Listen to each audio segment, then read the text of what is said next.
Mimpi adalah sesuatu yang membuat kita bertahan.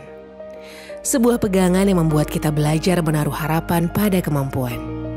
Sebuah keinginan yang memberikan waktu kepada semesta untuk mengabulkan. Di Sahabat Bicara kali ini, kita akan belajar tentang keteguhan mimpi dari seorang mermaid Pia.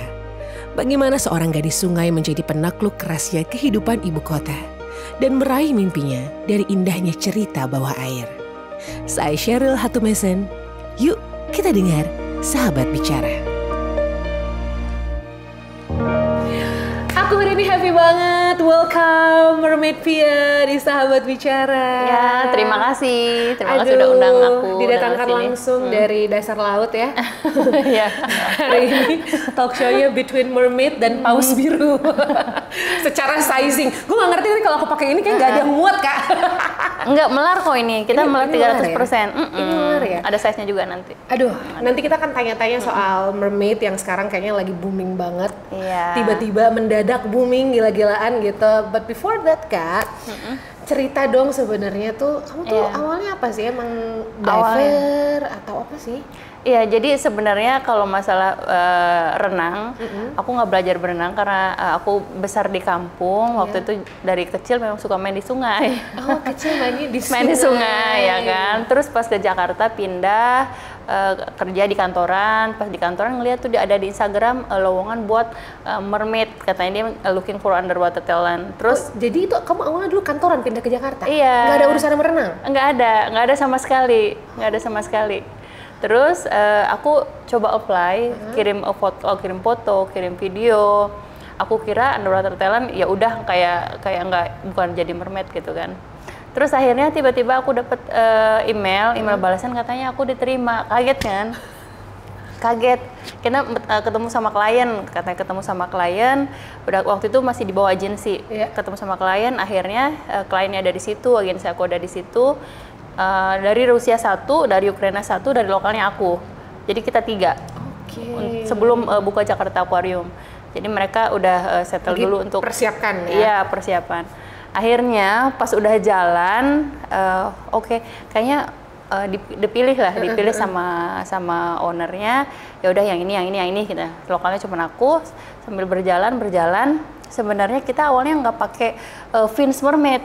Jadi show-nya itu total kayak pakai ini aja, kayak nggak ada pakai apa-apa, nggak pakai apa-apa tuh gimana? Nggak pakai fins, nggak pakai baju kayak mermaid. Iya, nggak pakai baju mermaid, pakainya dress panjang karena ceritanya itu kita mengangkat dari sebuah cerita yang Ratu Pantai Selatan. Iya. Jadi kita harus memerankan sosok beliau. Oke. Terus pas pemanasan, karena kan pakai kaki dulu kan nggak bisa 5 meter, susah ya naik turun pakai kostum dress sepanjang itu. Akhirnya aku pakai fins ini pemanasan.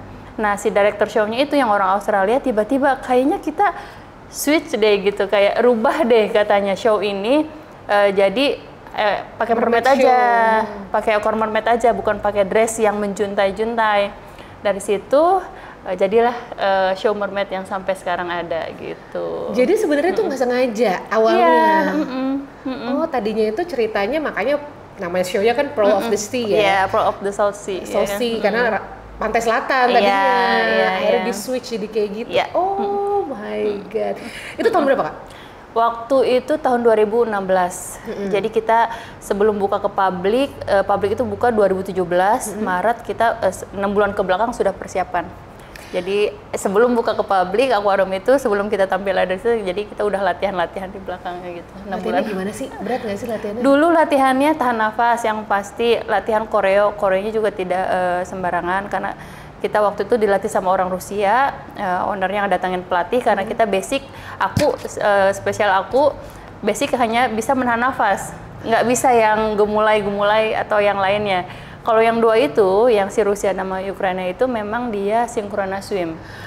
Oh my God, synchronous swimmers ya? Yang kaki-kaki ke atas. Iya. Aku nggak bisa begitu kan. Terus akhirnya dibikinlah gerakan nari, di acting. Oke lah, kayaknya aku bisa deh karena aku kayak ngerasa kan masa kecilnya udah di sungai gitu, kayak berasa aman aja. Sungai kan, apalagi sungai airnya kan lebih kotor daripada akuarium kan.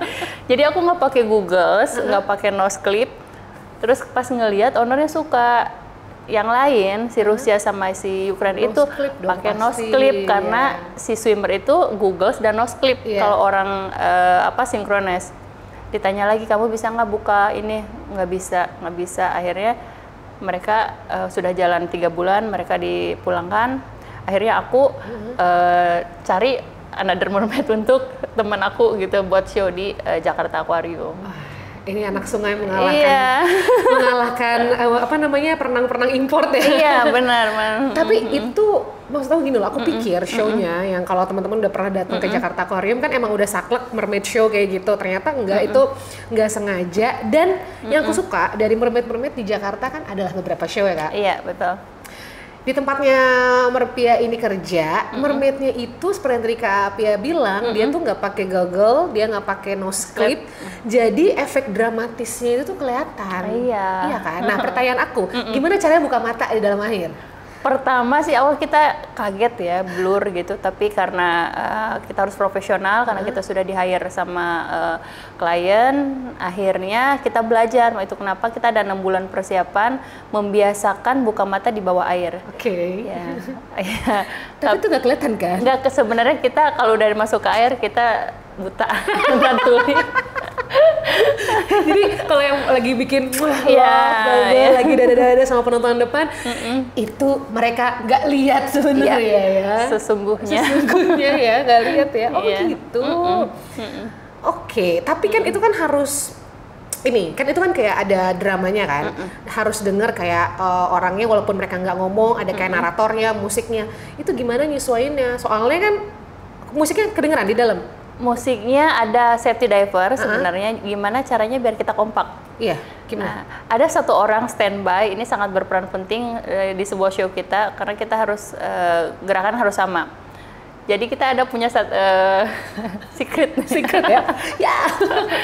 Jadi kita gitu ada ketokan 1 untuk apa, ketokan 2 untuk apa, tek tek tek tek tek. Ada di atas alat khusus kayak buat kayak semacam yang bisa tongkat supaya bergerak ke air. Betul. Kayak gitu, tek tek 1, oh itu berarti ini gerakan apa, tek tek tek ini gerakan apa, jadi tek gerakan apa. Jadi itu kita hanya nunggu si safety diver di atas ngetok. Kalau dia nggak gini-gini kita juga nggak bakal, jadi show-nya nggak bakal nyambung.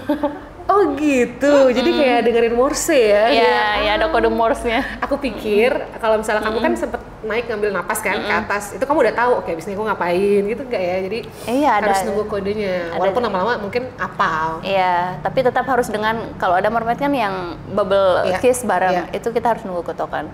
Tapi pas bubble kiss ada ketokannya dulu? Ada, semua ada, di setiap gerakan ada. Kita berdiri, terus kita nari-nari, kita semua itu ada ketokannya. Sebelah mana tuh safety diver nggak kelihatan? Di balik ya. Oke, aku sempat lihat di salah satu interview kamu katanya hiu itu dia bisa sensing apa tuh? Iya, karena awalnya ya aku takut hiu, terus sekarang aku berenang setiap hari sama hiu. Sama hiu kan? Betul. Jadi akhirnya jadi merasa ada kedekatan spesial jadi ya sama hiu. Ini itu kenapa mungkin hiu itu kita bisa bilang ikan yang paling pintar untuk cium-cium yang bisa sense kayak gitu. Dari berapa kilometer dia bisa tahu kan, 2 kilometer atau 1 kilometer ya kalau nggak salah. Jadi karena saking udah deketnya nih sama hiu, kalau aku udah dikeliling sama kayak dia, bukan gigit ya? Nggak gigit ya? Bukan gigit, tapi dia senggol atau cium-cium kayak gini. Aku pasti bilang kita besok aku pasti datang bulan deh. Gitu. Period gitu ya? Yes, ya. Wow. Dia bisa tahu loh, bisa tahu. Kalau nggak dia suka keliling gini, 2 kali keliling, terus kayak ya senggol kayak gitu, tuh bisa tahu. Jadi kayak sign. Nah, caranya supaya tetap tenang ketika berenang di samping hiu apa? Caranya karena kita udah deket sama hiu dan kita tahu hiu di akuarium itu bukan hiu yang ganas dan memang makan juga kan istilahnya dia disuapin. Jadi dia bukan yang hunting, jadi yang mau hunting. Jadi kita merasa dia sama kayak peliharaan kucing atau anjing lainnya aja. Jadi main kita sudah terisi dengan seperti itu. Gitu. Iya. Tapi pernah ada nggak kejadian selama kamu kerja di mermaid yang wah apa? Kayak misalnya tengah-tengah lagi acting, kehabisan napas, terus pengen buru-buru naik gitu, ada nggak? Ada. Kemarin nih aku kan biasa kita pakai kalau untuk turun ke bawah kan kita pakai weight belt. Pemberat itu ya? Pemberat, kalau nggak pakai pemberat kita kan susah naik. Susah naik dan susah turun. Terus pasti langsung ngambang. Sementara di show itu kan kita ada yang harus stay. Betul. Aku lupa pemberat. Nggak pakai. Terus pas ada di adegan yang itu adegan terlama 1,5 menit, aku harus stay di bawah tapi tanpa pemberat. Tapi aku harus tetap profesional kalau aku naik. Terus mikir kalau aku naik ini kacau. Akhirnya buang napas agar tetap agak mendingan. Tapi aku mikir kalau aku buang napas kayak aku nggak bisa tahan napas lama deh. Oke, nggak apa-apa, relax. Terus kita pegangan ke kaca. Pas udah naik langsung teriak, pemberat. Bisa gitu ya? Iya, pernah kayak gitu. Emang personal record kamu nahan napas berapa menit? Kita kalau di aquarium sebenarnya nggak ada kita tes-tesan itu, tapi terakhir kemarin sekitar 4 menitan, 4 menit setengah kayak gitu ya. 4 menit kayaknya udah meleduk deh paru-paru aku. bisa dilatih kok.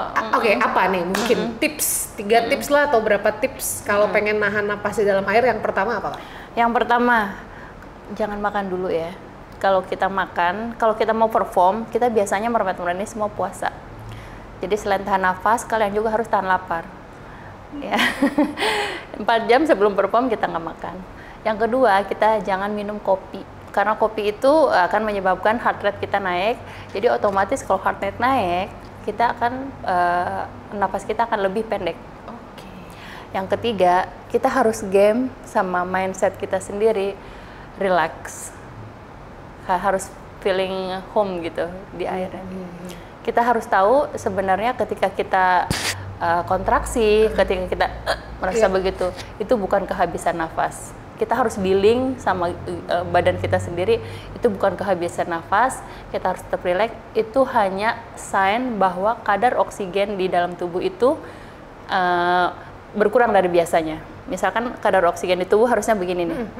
Ketika kita menahan nafas, otomatis kadar oksigen itu akan sedikit turun. Lalu tubuh akan memberikan sign kepada otak, cekukan, kayak kita ngap gitu. Itu bukan habis nafas ya. Kebanyakan orang mungkin mikir, enggak, gue habis nafas, ngap. Enggak, itu hanya sign bahwa kadar oksigennya ini tinggal segini nih. Ayo bernafas. Itu kenapa?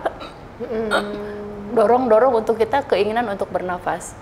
Jadi setelah kita mengeluarkan itu, kita setelah keluar, biasanya yang kita lakukan adalah recovery breathing, mengembalikan kadar oksigen lagi seperti semula.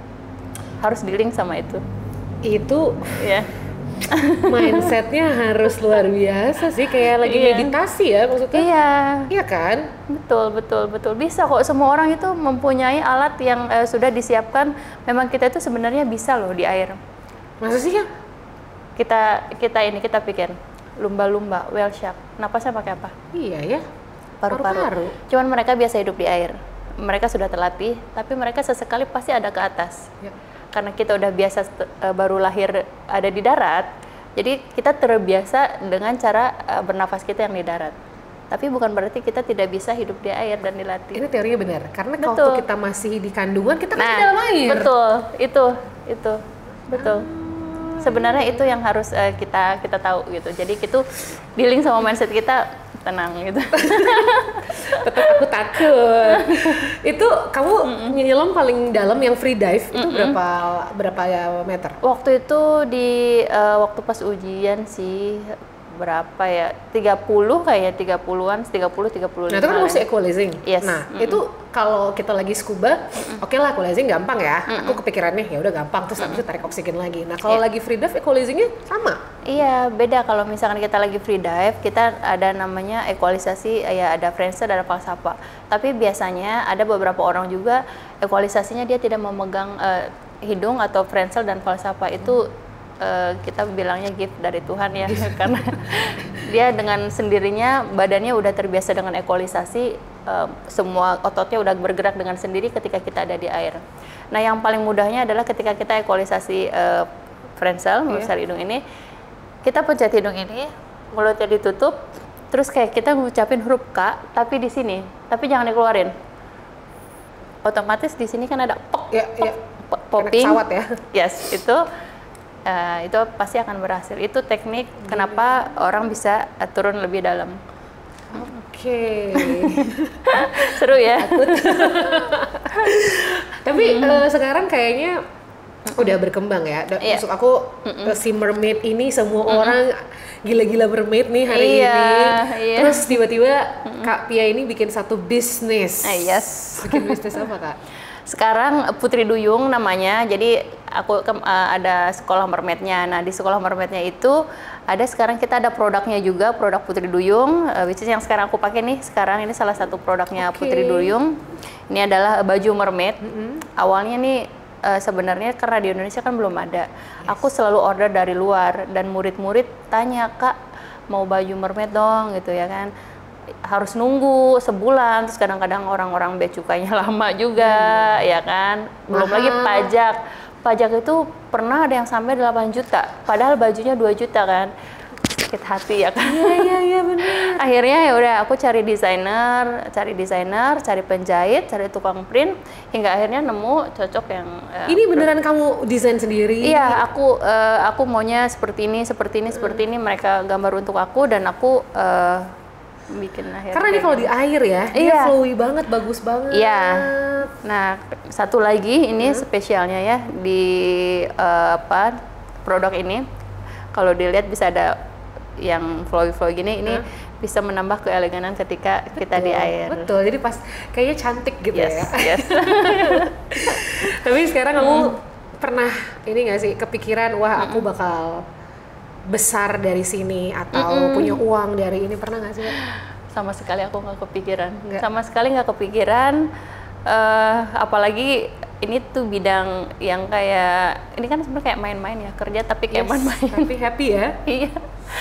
Sampai sekarang akhirnya ternyata aku bisa sampai dikirim ke luar negeri untuk pelatihan, datang ke event-event besar karena mermaid. Itu nggak pernah terpikirkan sama sekali gitu. Mimpi pun mungkin aku nggak pernah, kayak nggak tahu gitu, kayak nggak ada di jalan ini karena nggak ada acuan dan nggak ada contoh yang harus aku idolakan gitu. Masa sih kalau dulu pengennya waktu kamu masih main di sungai itu kepikirannya kamu jadi apa sih dulu? Iya, kalau waktu kecil kan biasa kamu jadi apa gitu, cita-cita aku. Mama tuh pernah suka nanya gitu, kamu ngapain sih main di kali terus, anak cewek kok main di kali terus gitu, kamu kerja apa nanti udah gede? Kerjanya jalan-jalan aja. Gimana kamu dapat uang jalan-jalan? Kan nanti dibayar jalan-jalan. Bener tapi kan. Terus akhirnya makanya hati-hati kalau kita berucap ya, apapun itu baik dan buruk itu akan kita nggak tahu itu pasti terjadi gitu. Kayak sampai sekarang ya. Mungkin kalau mama masih ada gitu, tapi aku yakin mama ngeliat di surga juga ya. Kalau dia tanya lagi mau jadi mermaid. Mama, sorry waktu nggak ada, udah baru-baru ini udah lama? Sudah lama, tapi udah mau menuju ke dunia mermaid. Oh gitu. Iya. Jadi sempat udah tahu lah ya mau ke arah sini. Iya, sudah melihat peluang. Dan dia bilang go, dia bilang mama selalu mendoakan untuk kamu itu. Apa yang paling kamu ingat dari mama, Kak? Mama kadang kalau kita lagi kecil kan dia suka marah-marahnya itu tanda sayang kan ya, itu aja marah-marah karena kenakalan aku sendiri yang main di air gitu. Jadi aku tuh beda sama anak kecil biasanya yang di kampung. Kalau di kampung kan kadang suka bantu-bantu orang tua, cuci baju, cuci piring. Aku beda, aku lebih suka main di sungai. Ini di sungai tuh mainnya apa sih? Nggak keriput tangannya main di air mulu? Iya, jadi kita tuh kayak ngambilin pasir, terus pasir dibikin kayak istana-istanaan gitu. pakainya dimarahin tuh pakai apa, ngambilnya pakai bakul. Kalau orang Sunda bilang bakul, tau nggak sih tempat nasi ya. Di dapur kan suka tiba-tiba nggak ada, terus mama kemana ini, pasti nih sama aku karena aku nyelam di pasir pakai bakul, ngambil pasir, bikin istana-istana dari pasir itu. Nah itu kenapa aku nggak pakai nose clip, aku nggak pakai Google, itu udah terbiasa. Bentar, tunggu. Aku pikir tuh mainnya tuh kayak main di atas, enggak nyelam ke Bukan, bawah. nyelam ke bawah. Mungkin dalam 7, 5 mungkin. Sungai kalau di kampung aku ada dari sungai apa yang dari di Tangerang itu Cujung, kan itu nyambung sampai Sungai Ciliman sampai ke laut. Sungai itu sungai yang besar. Emang ini kayaknya she was born, emang udah ditakdirkan di situ, Kak. Kamu lagi mengikuti apa yang ditulis sama Tuhan. Iya, dan aku kadang suka berpikir juga gitu ya. Mungkin aku bikin pasir-pasir dari istana, mungkin aku akan hidup dari situ, dari air itu ke situ. Bener kan? Nggak ada yang nyangka. Waktu kerjanya kantoran nggak ada hubungannya kan? Nggak ada hubungan sama sekali. Aku di bank, jadi teller, salah satu bank. Jadi Merpia dulu ngurusin duit orang ya, ngitungin duit orang. Sekarang ngitung duit sendiri yang sudah banyak pastinya. Amin. But are you happy now? Yes, ya. Aku nggak bisa stop smiling kalau aku lagi di wawancara kita ketemu terus sama orang menceritakan itu. Semoga hal ini juga menjadi inspirasi banyak orang, apalagi orang-orang yang kampung di sana bisa Mermaid ini menjadi suatu yang bisa diandalkan lah gitu. Iya. Sama banyak orang gitu. Benar. Mungkin kalau orang-orang kan kadang mikir, iya kamu sukses karena kamu kan mungkin lahir di kota besar. Ini nggak juga ya? Enggak, aku benar-benar aku anak kampung. Kayak makanya dulu orang-orang kan bilang Ariel, aku nggak tahu sama sekali. Sekarang di-hire untuk nonton Ariel ya? Iya. Sekarang kan kemarin baru launching Little Mermaid, jadi aku sudah mengenal Ariel sekarang. Tapi udah sebagai mermaid sekarang. Udah sebagai ini Ariel versi Sundanya. Yes. Ariel in the real life. Ariel in the real life ya. Jadi sekarang kamu punya sekolah atau apa nih? Si Putri Duyung Indonesia itu tuh apa? Jadi Putri Duyung Indonesia ini adalah Mermaid Center dan sekolah juga ada produknya. Kita itu selain mermaid ini sekolah di kita, jadi kita punya international show yang setiap tahunnya kita mengadakan misalkan di Singapura, di Sabah, di China, atau bahkan kita ke Jepang. Ini rencana kita tahun depan. Jadi untuk orang-orang kadang-kadang untuk apa sekolah Putri Duyung, untuk apa sekolah mermaid, setelah itu selain yang ada mau jenjang ke depannya, nah sekarang tuh lebih terbuka lagi karena dunia mermaid di internasional sekarang sudah mendapat dukungan dan semua sudah terbuka. Ini menjadi bisnis yang baru. Betul. Dan untuk kita juga para talent ini peluang yang baru untuk bekerja di bidang tersebut gitu. Kalau dulu kamu susah nyariin sampai DM orang ya. Betul. Katanya. Itu di Indonesia dulu karena kan yang tadi aku bilang Rusia sama Ukraina udah dipulangin, tinggal aku sendiri. Aku nanya-nanya sama orang, DM Instagram orang.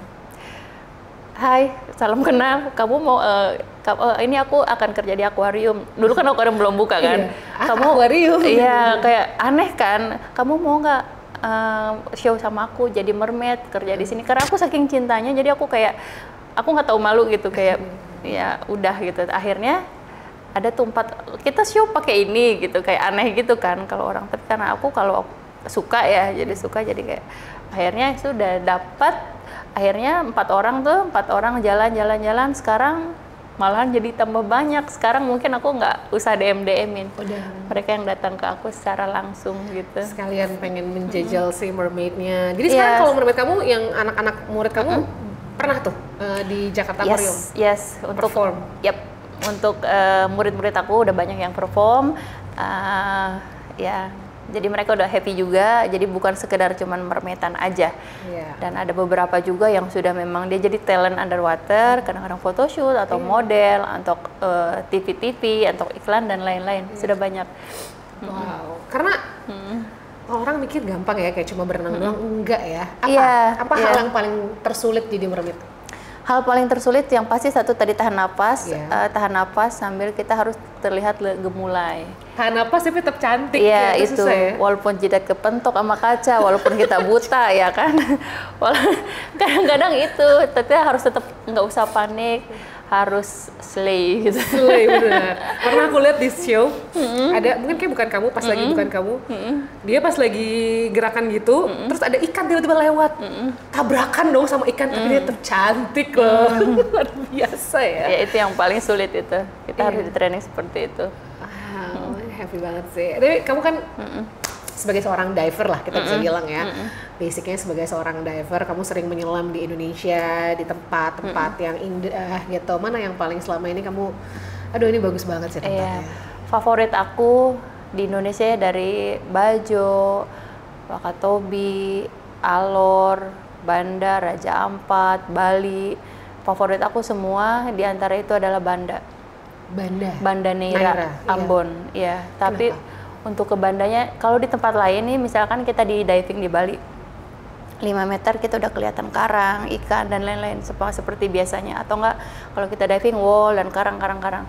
Beda kalau di Banda. Kalau kita nyelam di Banda, kita nyelam dalam 30 atau 20 baru kita menemukan spotnya. Jadi kayak lucky draw. Oh gitu, ya, di Banda Neira ya, itu. jadi tidak bisa, kadang-kadang tidak bisa ditemukan juga, tapi kadang-kadang kalau kita temukan, wah kayak kerajaan-kerajaan laut yang aku mikir mungkin dulu itu adalah istana laut atau kerajaan laut yang tersembunyi hingga akhirnya ditutupi air. Kadang aku mikir begitu gitu malah ya, gitu ya. saking mereka kadang menyerupai bentuk-bentuk istana atau bentuk kayak bentuk-bentuk pilar, terus ada yang lain-lain gitu. Itu keren banget Banda. Sifannya juga besar-besar, kayak istilahnya kayak ini apa, harta karun. Iya. Karena kan nggak semua orang mungkin bisa nyelam sedalam itu ya. Kalau 5 meter kita nyelam siapa aja bisa, akhirnya koralnya kan rusak atau dan lain-lain. Tapi kalau di Banda beda. Dia tetap utuh seperti itu dan tetap cantik. Aku suka Banda deh.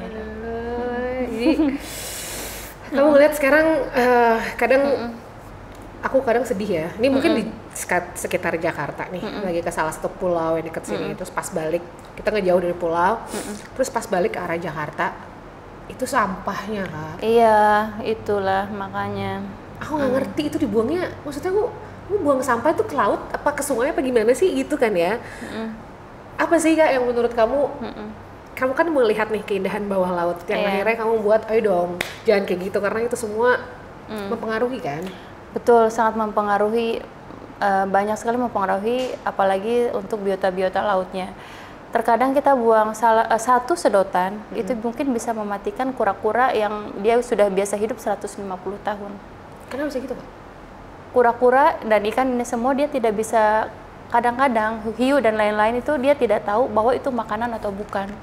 Jadi cara mereka makan itu, mereka patok atau gigit dulu, lalu mereka rasain, oh ini kiranya bukan makanan, akhirnya mereka lepeh lagi beberapa. Tapi kalau misalnya si kura-kura itu lapar, oh mungkin ini makanan itu nggak, dia telan hingga akhirnya si plastik itu susah diolah dan kura-kuranya sudah tidak ada lagi gitu.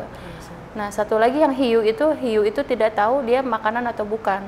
Itu kenapa kadang-kadang kita takut sama hiu ya, kadang-kadang orang enggak takut digigit hiu. Kalau hiu punya tangan, mungkin dia akan pegang, oh ini makanan atau bukan. Tapi karena dia tidak punya tangan, dia hanya mempunyai gigi, maka ketika dia melihat sesuatu, dia gigit dulu, apakah gini-gini dia makan atau bukan.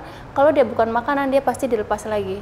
Itu kenapa kalau yang digigit hiu langsung koyak-koyak dulu, baru dia buang lagi. Karena dia merasa itu bukan makanan, gitu. Ikan, ya biota-biota laut seperti itu perasaannya. Jadi dia tidak mengetahui bahwa itu makan atau bukan. Ini dulu. Kamu berarti udah 7 tahun kerja di akuarium, melihat ikan-ikan itu jadi semakin jatuh cinta dong sama si makhluk-makhluk itu. Udah kayak empren, jadi kayak bestie ya? Bestie. Udah kayak bestie, kayak bahkan ada salah satu ikan di akuarium tuh kalau kita lagi syuting, dia kayak ada mau di kepala aku terus. Kayak iya, kayak cium-cium gitu. Aku pernah tau Kak, yang kayak nyelam ke bawah tuh suruh ngasih makan kan. Itu aja ikan gigit-gigit kan, kayak bukan gigit sih, kayak gitu-gitu ya. Itu aku udah takut. Iya, mereka pikir mungkin akan dikasih makan mungkin. Mungkin ya. Feeding. Oke, kalau gitu apa Kak kira-kira hal yang pengen kamu lakuin ke depan lagi? Kedepannya aku akan terus, pengen menginspirasi banyak orang lewat mermaiding ini, dan aku ingin bilang sama semua orang, mermaiding itu bukan hanya kalian pakai kostum cantik udah gitu kan. Aku mau semua mermaid itu mempunyai skill yang khusus, karena ketika kita di air semua kemungkinan akan terjadi.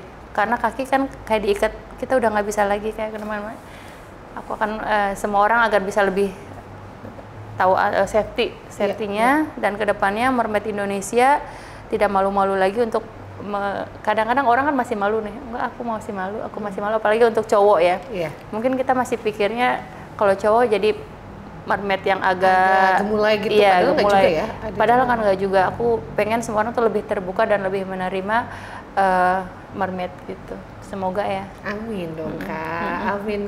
Aku happy melihat kamu dari anak yang tadinya di desa main di sungai, iya, di sini kayak gitu ya. Pasti nggak ada dalam pikiran kamu dulu bisa. Hidup kamu kan pasti berubah kan? Iya, pastinya. Pastilah. Pasti. Iya. Tapi hidup berubah, tapi hati dan ini akan tetap seperti ini. Aku ya yang tidak akan berubah adalah diri aku tidak akan pernah berubah, hati aku tetap sama seperti yang ada aku dulu gitu. Masa makanan kesukaan apa sama nggak? Makanan waktu kesukaan masih di desa masih. Apa tuh? Orek tempe. Masih.